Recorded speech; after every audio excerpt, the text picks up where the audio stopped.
Hey friends, welcome back. If your Noritz Tankless Water Heater is acting up, a proper reset can often get it back on track without calling a technician.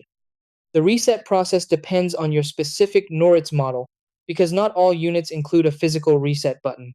Some older models rely entirely on a power reset, while newer units offer a built-in reset option for quicker recovery.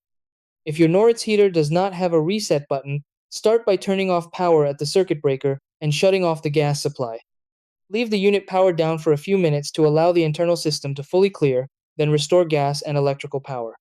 For models with a reset button, switch off the power first, locate the small recessed reset button on the control panel or inside the front cover, and press and hold it for about 5 seconds before powering the unit back on.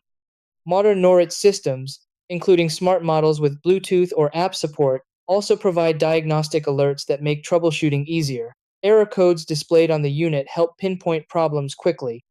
Code 11 usually means ignition failure, code 12 points to a weak flame, code 16 signals overheating, and code 90 indicates combustion issues.